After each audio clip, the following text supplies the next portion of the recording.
again, and today we are going to discuss the very first chapter of history, that is the eighth chapter of for the annual term, the first empire, the Mauryas, from Integrated Social Science, Ratnasagar. Before starting the chapter, let us see the contents of the chapter. These are the contents of the chapter: introduction, sources, Mauryan emperors, the Kalinga War, Ashoka's Dham and its principles, the spread of Dhamma, welfare measures by Ashoka, administration during Mauryan Empire, central, provincial, district and village, army, revenue, Patliputra, the capital of the empire. Let us see a map.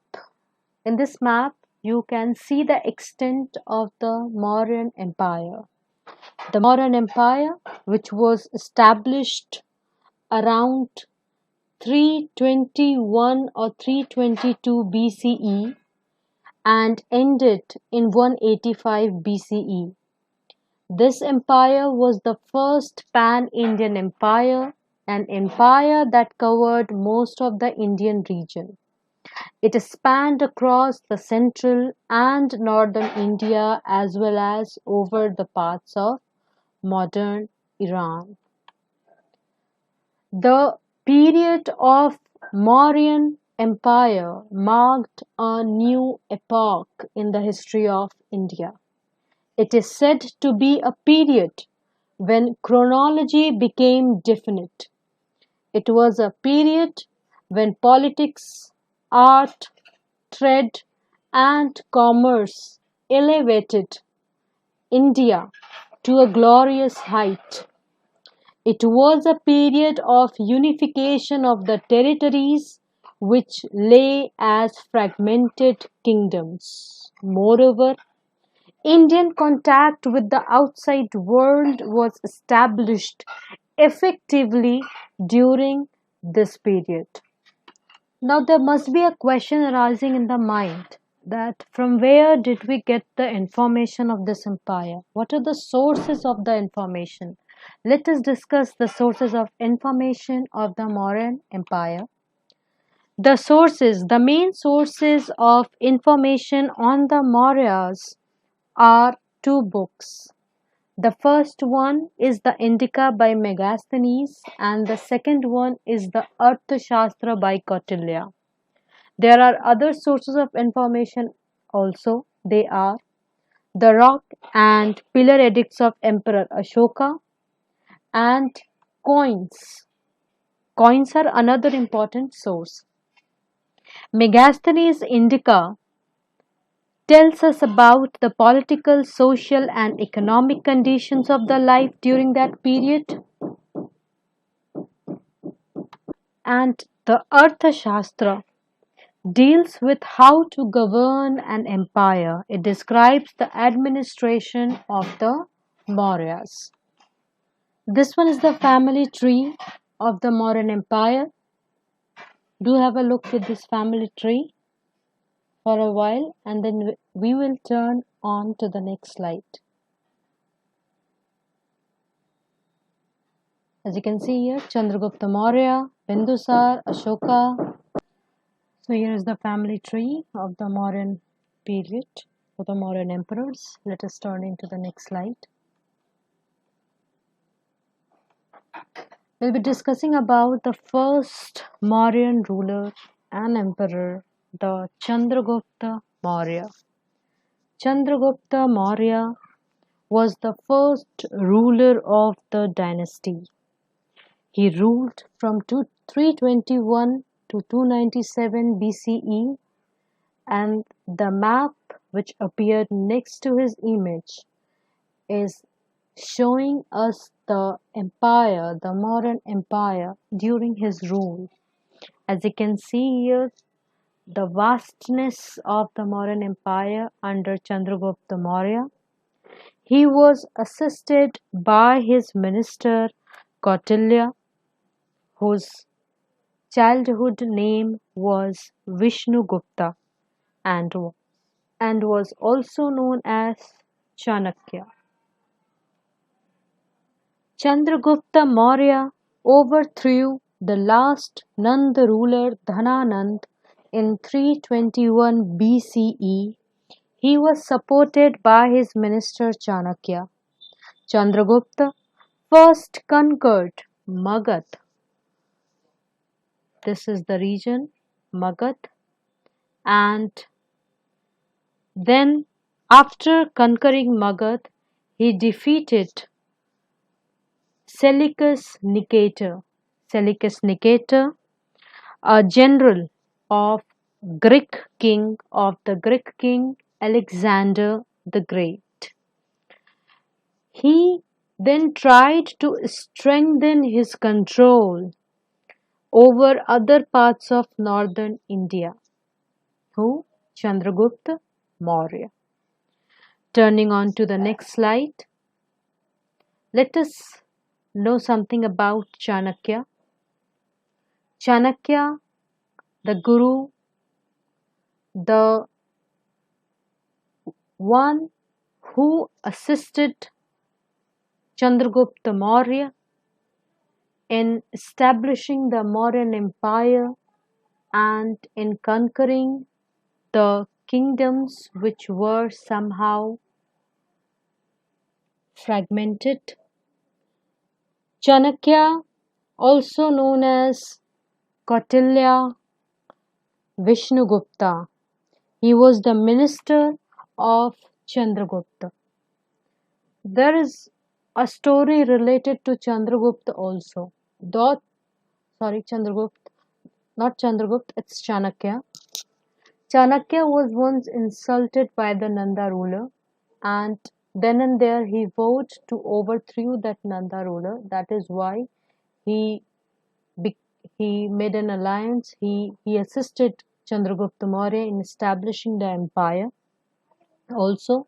And the very first thing the very first plan he assisted Chandragupta Maurya was to overthrow that Nanda ruler. Turning on to the next ruler, which is also very important, Bindusar. Bindusar ruled over a period from 297 to 273 BCE. He was the Mauryan ruler spread who spread the Mauryan Empire across the whole of the Indian subcontinent. He was the son of the dynasty's founder, Chandragupta. He extended the empire across the Indian subcontinent except Kalinga. As you can see, Kalinga, which is present today Odisha.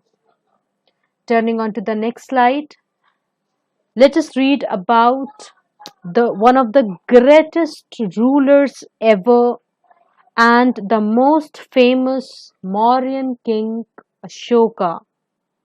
Ashoka was the most famous Mauryan king. He was born around 304 BC in Patliputra and died around 232 BCE.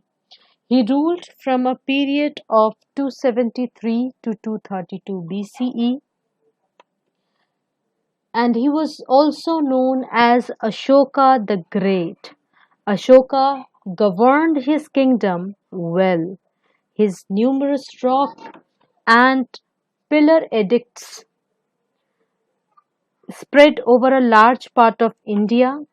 They have been found in different parts of the countries as well, in Pakistan, Afghanistan, and Nepal also. He was the grandson of Chandragupta Maurya and the son of Bindusar. He promoted the spread of Buddhism across ancient Asia. Here is the map which shows us the Mauryan Empire during Ashoka. You can see here the extent of Mauryan Empire during Ashoka.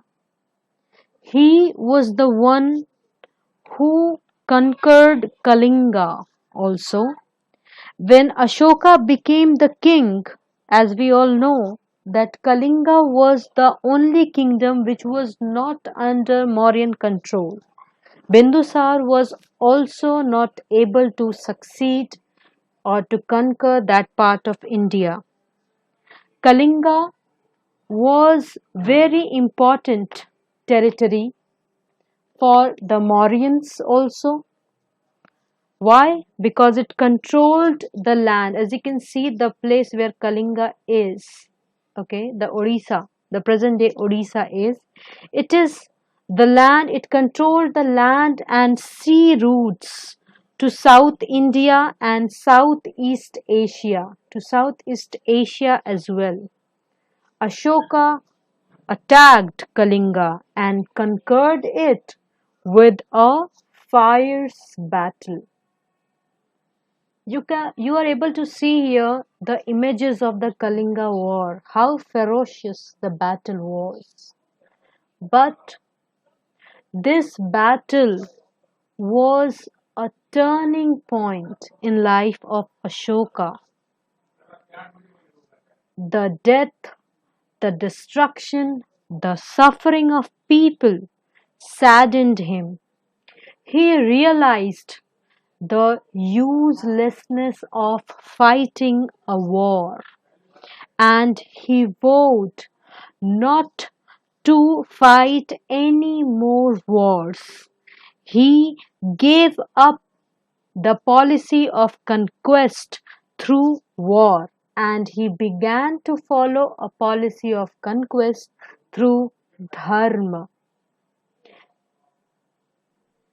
The spread of dharma became the goal of his life.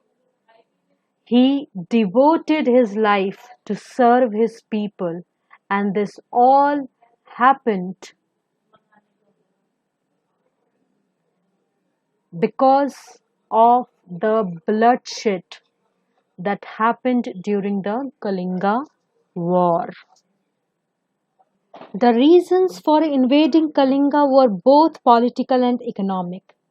Kalinga was a prosperous region consisting of peaceful and artistically skilled people, as well as I have recently said that this place also controlled the land and sea routes to South India and Southeast Asia.